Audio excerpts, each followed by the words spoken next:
안녕하세요 여러분, 세상들어보기입니다. 예, 오늘은 2025년 12월 3일이고 수요일입니다. 자, 오늘 상당히 중요한 미팅, 세계에서 뭐 수천 개, 수만 개의 공식적인 미팅이 발생을 했을 텐데 그중에 제일 중요한 미팅이죠. 아마 우리 대부분의 언론에 레이더에 걸리지 않았을 거라고 봅니다. 다분히 의도적일 수 있다고 보지요. 아니면 숨을 죽이고 있거나. 그래서 트럼프가 보낸 위트코프 특사와 트럼프의 사위, 사업을 하는 사람이죠. 제리더 쿠셔너가 푸틴과 자그마치 5시간 동안 이야기를 했습니다. 결과는 상당히 건설적이었다. 모든 것을 결판낸 것은 아니지만 상당히 건설적이었다. 제가 이해하기로는 우크라이나의 전쟁의 기원, 왜 생겼는지, 왜 발생했는지, 그리고 이걸 계기로 우리가 어떻게 해야 될 것인지, 미국은 어떤 입장에 있는지, 러시아는 어떤 입장에 있는지, 세상이 어떤 방향으로 가고 있는 것인지, 이런 것에 대한 사실 엄청나게 중요한 이야기들이거든요. 전 세계가 지금 맞춰져 있지 않잖아요. 혼란스럽잖아요. 거기에 대한 기본 틀을 맞췄다. 그래서 양쪽이 지금 상당히 만족하는 분위기가 아닌가. 예, 뭐 여기서 나오는 구체적인 안은 사실은 푸틴하고 특사가 직접적으로 합의할 내용은 아니라고 봅니다. 그런데 여기서 이제 유일하게 언급된 부분이 영토 부분이다. 자, 이런 좀 묘미가 있는데, 자, 이런 것을 그냥 있는 그대로 이러면서 말씀을 좀 드려볼게요. 여러분이 판단하시는데 참고하시기 바랍니다. 오늘 아침에 제가 이제 이게 오늘 진행된다는 걸 알고 있었기 때문에 오늘 우리 시간으로 새벽이죠. 그래서 이걸 바로 제가 확인을 했을 때 당시 타스의 데모 사진입니다. 여기에 대해서 제가 몇 개 말씀을 드릴게요.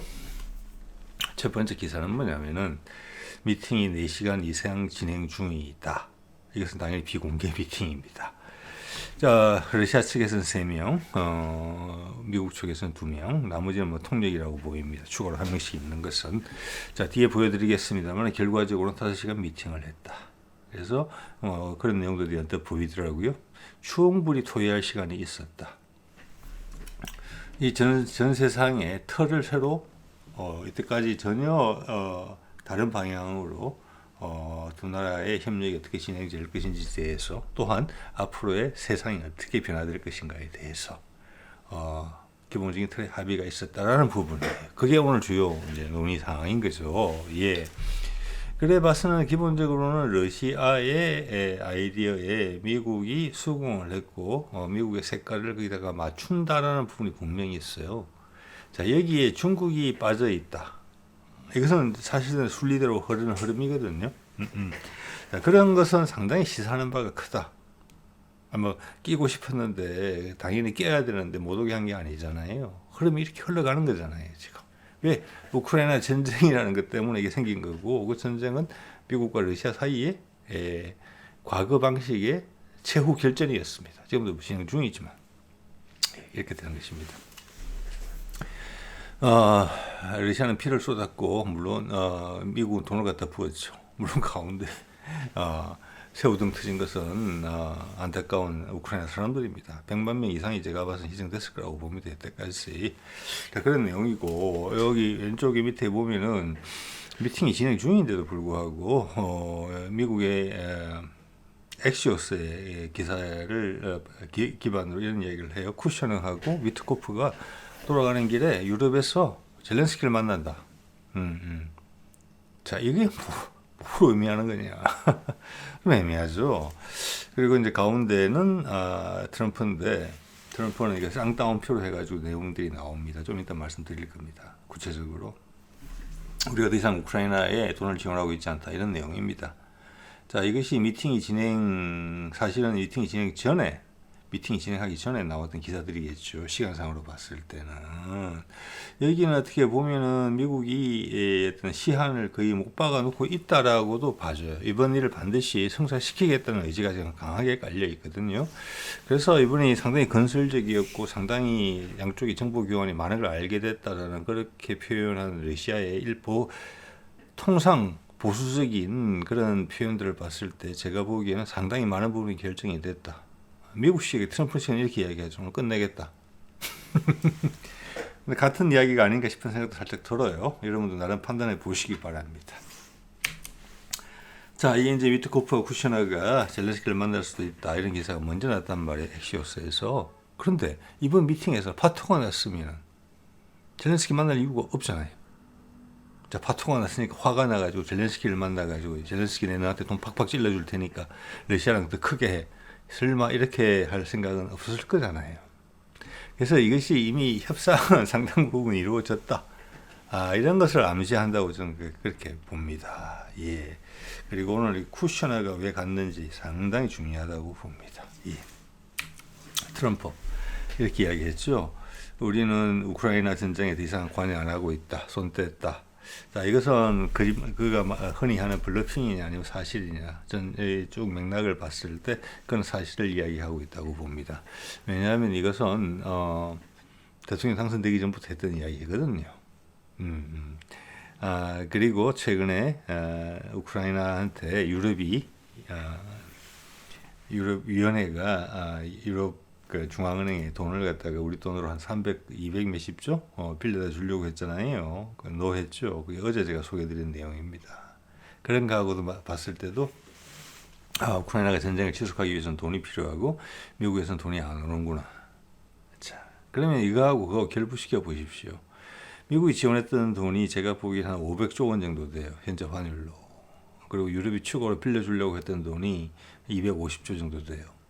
그러면 그 사이에 유럽 각국이 또 개별적으로 지원해주던 부분들이 있을 거잖아요. 그러면 이게 한 1000조 가까이 되는 돈이 이미 들어갔어요. 여기에. 어마무시한 돈이죠. 우리 돈은 1000조 원. 예. 우리가 이번에 1년 예산 통과된 게 국회에서 한 800조 원 가까이 되는 것 같아요. 그 정도 돈이 이제 드는 겁니다. 자, 그래서 이런 것들은 이런 것을 보면서 우리가 확인하게 되는 부분도 있다. 제가 뭐 가끔 말씀드리죠. 예. 논의와는 다르게 새롭게 말이 튀어나옴으로 인해서 이런 현 상황에서 여러 가지 중요한 요인들 중에 일부분에 대한 사실관계 확인이 된다. 이런 부분이 있지요. 이것도 그런 그에 부합한다고 봅니다. 자, 요거는 트럼프의 언급은 쌍따옴표로도 돼 있고 여러 가지 정보, 숫자를 구체적인 사실을 제시하는 부분이 있기 때문에 좀 구체적으로 볼게요. 이렇게 이야기했죠. 바이든이 353,500억 달러를 지원했다. 현재 환율로 하면 제가 계산해 보니까 500조 원입니다. 그런다고 해서 재밌는 게 미국 무기를 안 판다 이야기는 안 해요. 이렇게 이야기했잖아요. 유럽이 제값 주고 미국 무기 사서 지원 중이다. 그것까지는 어쩔 수 없다는 거잖아요. 그건 푸틴도 자기 동의할 거예요. 예. 또 하나 중요한 단어가 유럽이 제값을 주고 사가고 있다라는 부분이 있어요.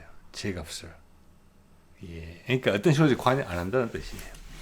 이것이 위트코프와 푸틴의 미팅을 앞두고 이 이야기가 나온 거란 말이에요. 사실은. 여기에 대해서 러시아 측이 의구심을 가지고 있을 수도 있는 부분인데 그 점에 대해서는 명명백백하게 밝히는 그런 상황이라고 봐줘야 돼요. 그러면서 내가 8개 대통령이 되고 나서 8개 전쟁을 종식시켰는데 그건 뭐 사실관계에 가깝다고 봅니다. 이번이 9번째가 될 것. 우리의 사람들이 푸틴하고 만나고 있다. 러시아에 가 있다. 이번에 9번째 끝낼 것이다. 트럼프식 이제 표현들이죠. 자, 이거 한번 보실까요? 제가 유럽이 지금 빌려가려고 했던 돈이 있었고, 미국이 지원했던 돈이 있었고, 여태까지 들어갔던 돈이 뭐, 최소한, 제가 봤을 때는 최소한 500조 원에서 1000조 원 사이잖아요. 네. 그 돈의 대부분이 다 어디로 갔느냐. 미국도 저희 어제 말씀드렸던 유럽이 EU가 빌려고 했던 게 250조 원도 사실은 미국 방산기업한테 다 가는 겁니다. 미국이 초기에 바이든 때 투자했던 500조 원도 대부분의 미국 방산기업한테 간 겁니다. 어떻게 했습니까? 미국이 가지고 있는 무기를 먼저 줬어요. 우크라이나에. 그리고 비었잖아요. 그러면 국간이 거기 무기고가 비었으니까 그 무기를 새로 사서 메꾸는 형태로 해서 미국 군수기업한테 돈이 간 겁니다. 우크라이나 무기를 받았고 미국 군수기업은 돈을 받았습니다. 그러면 유럽이 이번에 250조 원 추가로 빌려가지고 미국 무기를 사야 되겠죠. 유럽은 나라 자체가 무기가 없습니다. 있던 것도 다 긁어줘가지고 뭐 탱크 100대 200대 있던 거 다 긁어주고 자주포 100대 200대 있던 거 다 긁어줬으니까 더 이상 없어요. 그리고 그들의 방산 기업들은 그냥 30년간 아무것도 안 했기 때문에 돈을 주고 무기를 찍어내라 그래도 찍어내지를 못해요. 그러면은 미국 가서 또 사는 거예요. 미국 방산 기업은 또 빠릅니까? 아니에요. 그럼 미국 무기고 미국 무기가 제일 많으니까 미국 무기에 있던 무기를 또 팔아요. 그러면 그 돈이 또 다시 방산 기업한테 가는 거예요. 즉 500조에서 1000조 가까운 돈이 미국 방산 기업에 갔다는 걸 여러분이 아셔야 돼요. 이게 그걸 이야기하고 해주고 있는 겁니다. 전쟁이 나는 걸 원하겠습니까? 전쟁이 끝나는 걸 원하겠습니까? 전쟁이 지속되는 걸 원하겠습니까? 우크라이나 전장이 아니면 이번에 끝나는 걸 원하겠습니까? 자기들이 군함도 하나 제대로 못 만들면서 탱크도 새 탱크 하나 개발 못하면서 자주포도 제대로 개발 못하면서 F-35 맨날 다리 부러져가지고 쿡쿡 처박으면서 돈을 이렇게 번다니까요. 예, 이거는 방산기업이 아니고 돈놀이 기업이에요. 미국을 사랑하고 미국에 애국하는 마음도 없어요. 그냥 자본이에요. 국방 자본. 그 돈이 지난 3, 4년간 천조가 간 거예요. 이런 전쟁이 또 나길 바라겠지요? 당연히. 예, 이거 여러분 잘 보셔야 돼요. 이게 이제 이런 기업들이 바이든, 그러니까 미국 무기고를 새로 다 바꾸면서 돈만 가져간 거예요. 그러면서 미국 공화당 몇몇 의원이 한 말하고 똑같잖아요. 미군 하나도 안 죽으면 한 명도 목숨 잃게 하지 않으면서 러시아군을 아작을 냈다. 아작내지도 못했지만. 그리고 돈도 벌었다. 그 이야기까지는 참 안 하더라고요. 돈도 벌었다. 자기도 뒷구녕을 뭐가 많이 들어봤겠죠. 그걸 끊는다는 게 얼마 지나서 패권 전쟁 시작되고 나서부터 계속 그랬던 거잖아요. 70년, 80년간. 지금 미국이 패권 그 지위를 어떻게 놓치겠느냐. 절대 안 놓치려고 하죠. 그게 기득권입니다. 그 유럽에도 다 뿌리 박혀 있고 우리에도 뿌리 박혀 있잖아요. 네, 지금 보십시오. 박근혜 때 조현천이 촛불 시위를 보고 종북 세력이다. 예. 그래서 쿠데타 하려고 했고 그 배후는 뭐 여러분 생각하시면 되는 것이고 이번에 또 하려고 했죠. 그게 몇 년 상관입니까? 10년 안에 두 번째 벌써 그런 거예요. 북한이나 적을 상대로 자기들의 거기에 대한 반사경을 이용해가지고 자기들의 디딤돌로 삼아서 자기들의 정치적 목적을 이루고 경제적 목적을 이루는 거예요. 글로벌 스케일에서, 로컬 스케일에서. 쉽게 놓겠습니까? 안 놓겠습니까? 예. 그래서 이게 등장한 것이 트럼프의 블러핑이고 푸틴이 트럼프를 길어서 계속 똑똑하다고 영리하다고 이야기하는 것입니다. 자기가 가진 걸 최대한 다 활용하고 있다. 예, 절대 쉽지 않은 일입니다, 이거. 자, 그런 거에 대해서 우리가 숫자적으로 짚어볼 수가 있겠어요. 500에서 1000조라는 돈이 다 어디로 갔느냐? 누구 배를 채웠느냐?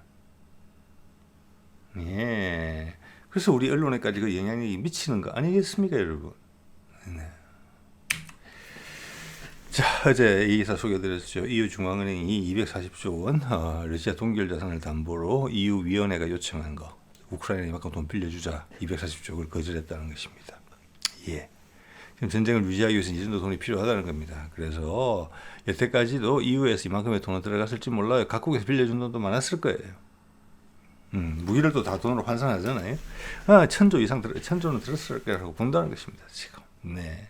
자, 그러면은 옳고 그름에 대한 아무 판단이 없고 자본이 들어오느냐 빠지느냐 거기에 대해 그게 인생의 목표인 그런 사람들한테는 이번 전쟁이 끝나는 것은 비극적인 사태예요. 더 이상 우리 무기를 안 사간다? 이거잖아요. 그래서 전쟁도 억지로 만들 수 있다는 것입니다. 충분히. 그게 세상의 말세가 아니고 뭐가 말세입니까? 예. 교회에서 목사님들이 이런 말씀 좀 하셔야 돼요. 네, 우리 거국 목사들도 그런 거, 요런 끄트머리 있는 거잖아요. 어딘가 어떤 혜택을 보는 거예요. 최소한 뭐 우리 교회의 교인이 많아지는 효과라도. 네. 큰 그림은 이렇다는 것입니다. 그 큰 자본의 말단에 속해 있을 따름이라는 것을 인정하는 것밖에 안 돼요. 네. 자, 그런 과정에서 세상은 지금 새로운 희망을 찾기 위해서 움직이고 있는 거잖아요. 자, 그 줄에 있는 사람들은 다 끝물이에요. 세상이 바뀌는 걸 원치 않아요. 결국 내부적으로 윤석열을 암묵적으로 지지할 수밖에 없는 세력들이에요. 그게 지역적으로 또 경제적 분포로 또 여태까지 그런 데서 쉽게 왔던 군대의 어떤 핵심 세력들, 법원 세력들, 또 검찰 세력들, 그리고 기업에도 그런 틀에서 여태까지 익숙해져 왔던 그런 기업의 틀들. 기업은 많이 와해된 것 같습니다. 그래서 그걸 방향을 바꾼다는 게 정말 쉬운 일이 아니에요. 그래서 우리가 이 정도 돈이 들어가서 그게 전부 다 무기상들을 배를 불렸다. 근데 그들은 무기를 제대로 하나 개발도 하지 못한다. 뭐가 너무 쉽게 돈 버는 데 익숙해져 있으니까. 이것이 세상이 극점에 도달한 겁니다. 농해도 확실히 농해죠. 터지기 일부 직전이죠. 계절로 치면 늦여름에 늦더위죠. 계속 여름이 올 것 같죠. 여름이 계속 지속될 것 같죠. 아니에요. 찬바람이 불고 있습니다. 네. 자, 그 정도 하고요. 그러고 나서 이제 제가 오후에 보니까 미팅이 끝났어요. 그래서 타스에서 그걸 정리한 걸 보였더라고요. 미팅을 정리해서. 그래서 이 주요 내용은 뭐냐면은 회담을 정리해서 보냈고 아마 저기 우사코프라고 우리로 치자면은 정책실장 내지는 비서실장 뭐 또는 안보실장 이 정도 되는 사람이에요. 이번에 배석을 한 사람이고 그가 이야기를 해준 걸 정리한 것 같아요. 어떻게 솔직하게 이야기하고 모르는 건 말할 수 없다 이건 말할 수 없다고 이야기했어요. 여기 보면 푸틴이 트럼프에게 아주 중요한 정치적 신호를 보냈다. 중요한 정치적 신호를 보냈다. 이 영어로는 시그널이라고 되어 있는데 상당히 좀 어색하거든요. 표현이. 시그널은 신호, 실마리 이런 거잖아요. 기미. 근데 여기서 말하는 것은 그게 아니라 어떤 좀 다른 의미인데 아마 러시아로 된 걸 영어로 번역하다 보니까 조금 이렇게 된 것 같습니다. 그걸 다시 한국말로 표현을 하자니까 좀 애매한 그런 부분이 있거든요. 영어 자체도 좀 애매합니다. 여기에 대해서는 뭔가 제한 정도가 들어가지 않겠느냐. 저는 감히 우크라이나 영토를 지금 트럼프의 27개 조항인가 거기서 현 전선을 유지한다라는 부분, 자포리지와 커슨의 대부분이 포함되어 있는 그 부분에 대해서 제가 몇 번 말씀드립니다. 벌써 푸틴이 양보하겠다는 의사가 과거에 피력한 적이 있었기 때문에 이것 또한 역시 상대방에 대해서 그림을 만들어가는 과정이다. 이 발표 자체도. 그래서 그런 영토 문제에서 양보하는 게 아니냐. 왜 영토 부분에 대해서만 이야기를 구체적으로 많이 했다는 내용이 나오거든요. 그럼 거기에 대한 어떤 신호를 보냈다. 근데 말씀드릴 수는 없다. 이런 내용이에요.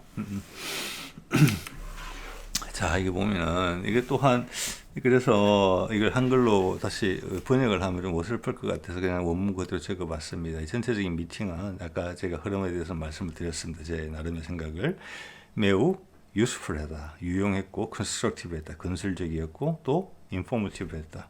좀 많이 알게 됐다라는 거죠. 5시간 이야기했으니까 아주 충분히 이야기했다. 양쪽이 다 기본적인 틀에 대해서 확인을 했다.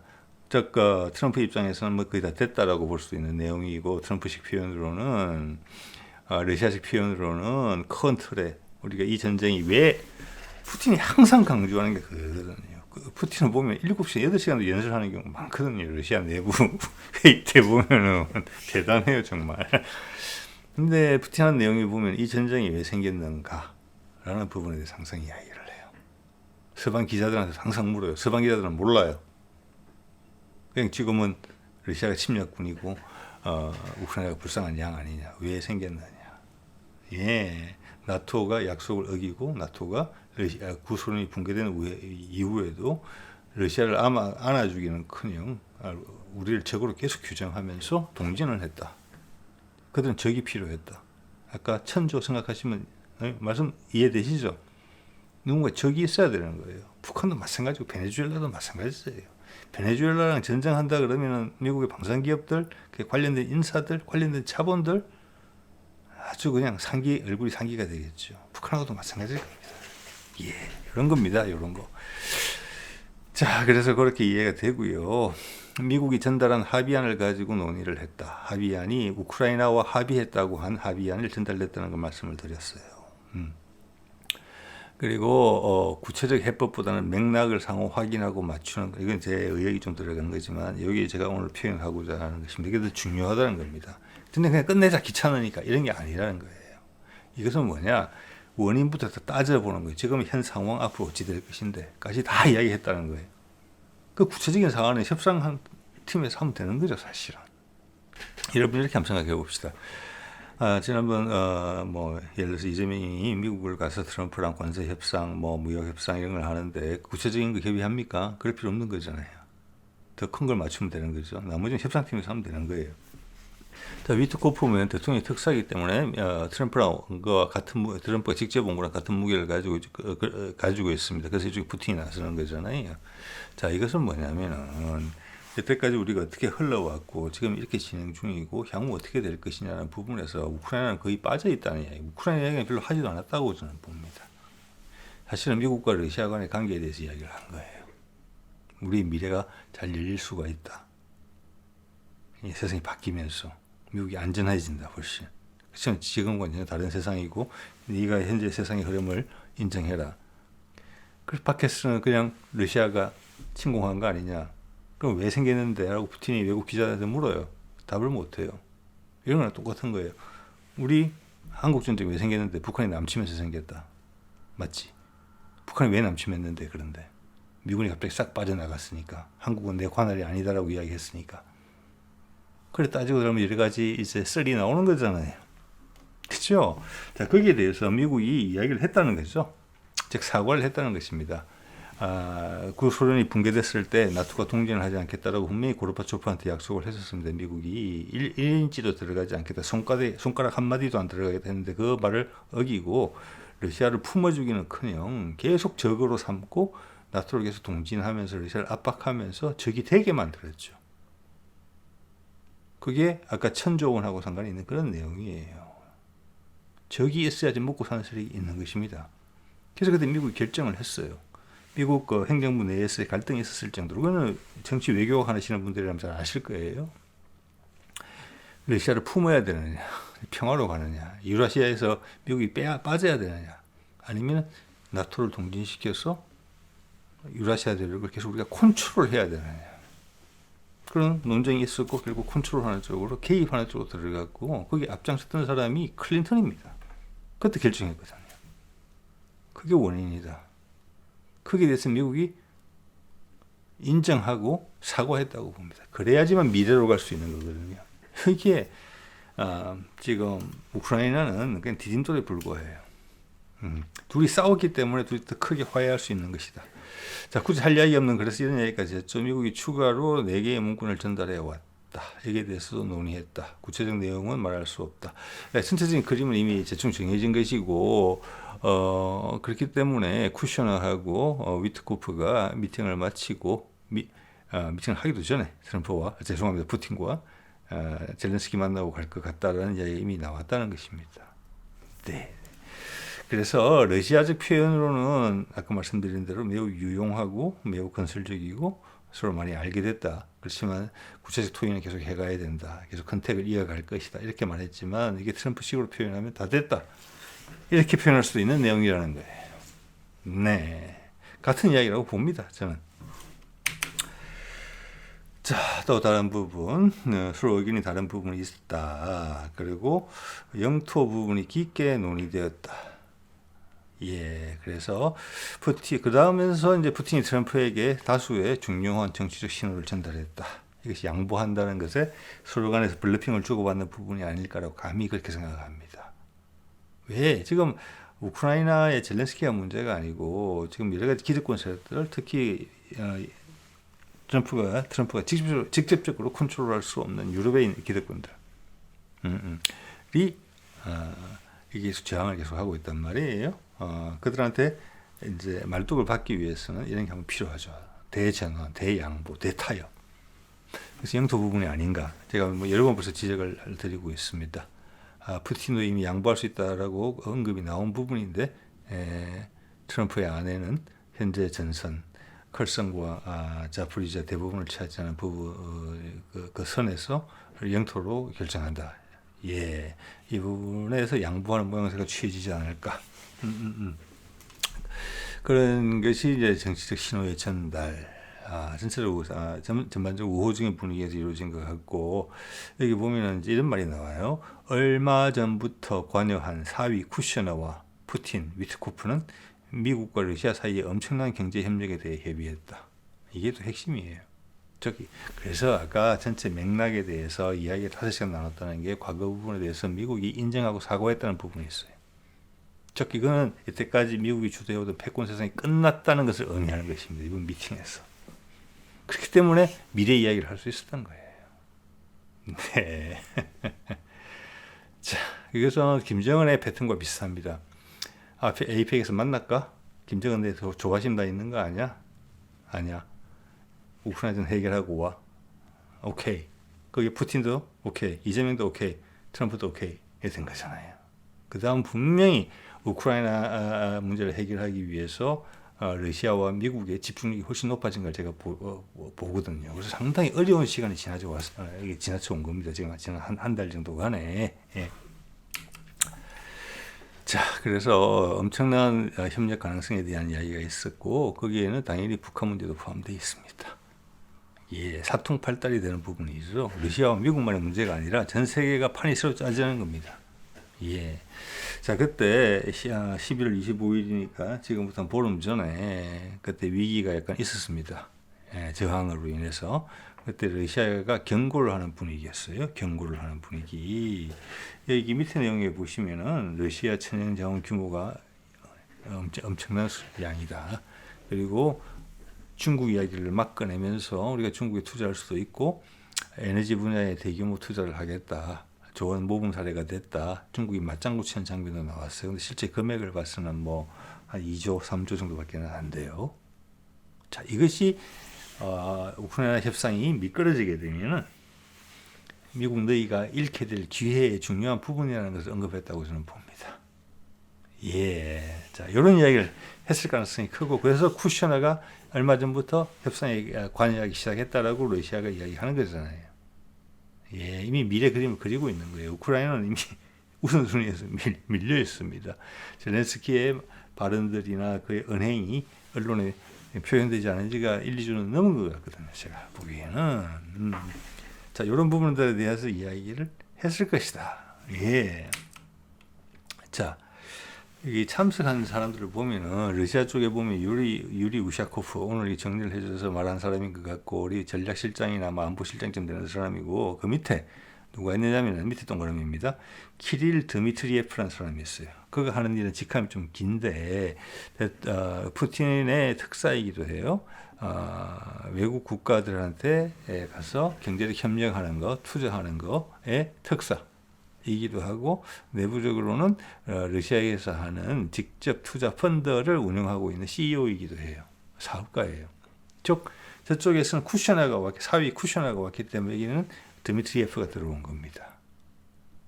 그만큼 미래 부분이 중요하게 이야기했다는 거예요. 즉 과거 부분에 대해서 서로 합의하고 주고받을 거 주고받고 미안하다고 하고 미안하다고 할 거 미안하다고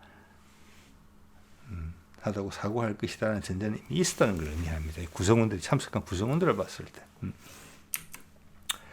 자, 이 드미트리예프의 이야기를 제가 소개드린 바가 있죠. 이것은 10월 달에 나온 이야기입니다. 지금부터 보자. 한 달 보름 전이네요. 이거 그때 말씀드렸었죠. 이 사람이 이번에 그 미팅에 들어간 겁니다. 쿠셔너도 알고 있는 사실일 거예요. 상대방 파트너 쿠셔너예요. 러시아와 미국을 연결할 베링 해협을 밑으로 지나가는 터널에 대한 논의가 시작됐다. 돈 한 7, 8조 들 것이며 10년이면 된다. 길이는 100km 정도다. 얼마 안 되죠. 그 이야기를 한 장본인입니다. 미국과 러시아 사이에 훈풍이 분위기가 반전되기 시작했을 때 이야기부터 꺼냈어요. 이게 미국과 러시아 사이에 미국의 향후 엄청난 협력 관계의 한 부분이 아니고 뭐겠습니까? 이게 되려면 북극 항로랑 이어지는 부분이에요. 바다 위로는 북극 항로가 지나가고 땅 밑으로는 유라시아 대륙과 바다 밑으로는 유라시아 대륙과 아메리카 대륙이 연결되는 부분이고 북극 항로가 활성화돼야지. 그리고 한반도를 통해서 육로로 또 이 선과 노선과 연결이 돼야 되는 부분이에요. 단지 그 오지에 있는 양쪽 다 오지 사람들 인구 밀도도 거의 없는 알래스카와 시베리아 그 끝단을 연결해서 뭘 의미가 있겠습니까? 그게 활성화될 수 있다는 거예요. 그게 활성화되려면은 북극 항로의 기점이 부산 남북 그 시베리아의 자본을 개발하기 위해서 돈과 사람들이 몰려 올 것이라는 전제가 필요한 거예요. 예. 좀 더 확실해지죠. 예. 자, 그리고 볼까요? 여기 이제 아마 우샤코프가 계속 설명한 부분의 마지막 부분 같은데 미국과 러시아, 우크라이나 문제 큰 틀에 이견이 없어. 구체 부분의 추가 논의 지속. 자, 이게 아무 큰 합의가 없었다 이렇게 해석될 수 있는 부분이지만 지금 여러 가지 흐름을 봤을 때는 큰 틀에 이견이 없다는 것을 큰 틀에 합의했다. 예, 미국이 가해자였다. 우크라이나 전쟁은 미국이 촉발시킨 것이다. 큰 맥락에서 미국이 그런 방향성을 계속 유지해왔던 것도 사실이다. 라는 것을 인정했다는 겁니다. 다른 길로 가자. 그리고 그 노력에 대해서 그 70몇 년 동안 이어져온 관성이 있는데 그걸 튼다는 것이 쉽지 않다. 그걸 지금 어떻게 보면 트럼프가 해내고 있는 것에 대해서 푸틴은 경의를 표했다. 뭐 이렇게 이 정도가 아닌가 싶어요. 제가 봤을 때는. 그리고 갈 때 이제 아까 쿠셔너하고 위트코프가 젤렌스키 만날지 모른다 이렇게 이야기를 했는데 그 점에 대해서 이렇게 이야기를 했어요. 우크라이나 들릴지는 모르겠으나 추가 협의는 지속할 것 같다. 이거는 두 가지 의미가 있을 것 같아요. 하나는 회담이 아직 우크라이나한테 이야기를 할 정도로 종결된 건 아니다 라는 부분이 있고 두 번째는 우크라이나가 관여할 일이 아니다 이렇게 해석될 수도 있어요. 지금 큰 맥락에서는 된 거거든요. 그 친구한테 업데이트를 해주고 그럴 필요는 없다. 자, 그 말은 아까 푸틴이 이제 전달했다는 중요한 정치적 메시지, 정치적 신호들이 해결되면은 뭐 우크라이나한테 따로 기별을 주고 지금 유럽에서 계속 저항하는 모습을 보이는 기존 기득권 세력들의 눈치를 안 봐도 된다 이렇게 해석될 수 있는 부분도 있다고 봅니다. 예. 자, 그리고 또 하나 타스 통신에 이런 기사가 났는데 눈길이 가더군요. 여러분들 이런 거 좀 유심히 보시면 좋겠어요. 이게 핀란드 대통령이에요. 알렉산더 스터브라는 사람인데 그가 미국의 Foreign Affairs라는 잡지에 저 유명한 잡지죠. 외교 잡지 거기에 기고문을 냈는데 그 기고문에서 이렇게 썼다는 거예요. 핀란드 대통령 패권 질서는 끝났다. 그런데 패권 질서라는 표현을 쓸 수가 없으니까 단어를 어떻게 썼냐면 위에 보이시죠? 스터브가 뭐 공개적으로 천명했다. Liberal World Order 자유 세계의 질서가 끝났다. 죽었다는 것을 선포했다. 뭐 이런 건데 이것을 리버럴 월드 오더인데 이거는 좀 이따 그의 내용을 일부 소개드리겠습니다만 기사에서 발췌한 부분 이것은 미국 패권 구도라는 뜻입니다. 예, 패권 시대가 끝났다는 거예요. 근데 패권이라는 표현을 쓰기가 그러니까 이런 표현을 쓴 거예요. 여기 보면 이제 멀티레터럴 코어퍼레이션이라고 그래가지고 멀티폴라 컴피티션, 다극화된 상태의 경쟁 구도한테 밀려날 것이다. 지금 멀티레터럴 다면적인 협력 관계 이거 말이야. 이거 그냥 진영 논리라는 뜻입니다. 그냥 진영 논리. 진영 논리 현재 패권 구도하의 진영 논리가 그런 진영 논리가 깨진 다극화된 세상. 패권 구도에는 다극화가 거기 두 개였고 이제는 거기 여러 개가 되고 그 사이가 경쟁도 하고 협력도 하고 자유스럽고 분방해진다는 겁니다. 그래서 각 나라들은 이제 이 진영에 속해 있으니까 많은 것이 보장받고 결정되는 부분이 없어지는 거예요. 그래서 그의 표현을 빌리자면 좀 더 기회주의적으로 세상이 돌아갈 것 같다. 핀란드도 그래야 될 것 같다. 뭐 이런 류의 이야기예요. 이런 것들이 자주 등장하리라고 봅니다. 예전에는 푸틴 정도 입에서만 나왔지만 이게 핀란드 정상, 우리 정상의 입에서 나왔고 싱가포르 정상의 입에서 나왔죠. 미국의 힘이 빠진다고 같은 이야기잖아요. 그래서 여기 보면은 현재 패권 구도가 다극화 경쟁 체제로 바뀐다. 예, 아까 말씀드린 대로 포리인 어페어 기고문에 나왔다. 이렇게 됐어요. 이게 좀 이제 낯선 표현, 사람들이 되게 직관적이지 않으니까 리버럴 오더라고 해놓고 2차 대전 이후에 등장한이라고 하면서 그것이 현재 패권 구도임을 이제 구체적으로 이야기해주고 있죠. 정치적으로 안전한 단어를 고른 것이라고 봐야 될 것 같고요. 그래서 밑에 보면 기회주의적인 어떤 상호 뭐라고 할까 상호 활동 그런 것들이 많아질 것 같다. 자, 이것은 세계가 약간 불안정해진다는 부분도 있다는 겁니다. 그래서 지금 방산 시장이 서로 커진다는 부분이 있는 거잖아요. 각자 역량에 맞게 각자 파트너를 골라야 돼요. 그래서 내부의 민주주의적인 어떤 욕구가 더 강하게 올라올 것입니다. 각 나라에서는. 그리고 세계 기구들도 UN이나 WTO든 뭐 WHO든지 간에 훨씬 민주적으로 이제는 될 거예요. 자, 그 사이에서 본인들의 민주적 역량이 축적되어 있지 못한 그런 국가들은 좀 많이 더 힘들어질 것이고 그런 나라일수록 전쟁의 위험도 크시다고 봅니다. 내란까지 포함해서, 내전까지 포함해서. 예. 자, 이런 이야기가 핀란드 대통령 입에서 나왔고 이것을 지금 러시아 언론이 소개를 하고 있고 제가 얼마 전에 소개드렸던 거죠. 지난 에이펙에서 싱가포르 총리하고 우리 이재명을 만났고 싱가포르 총리는 그 인터뷰를 통해서 영국 언론과의 그 파이낸셜 타임스인가? 예, 그랬을 거예요.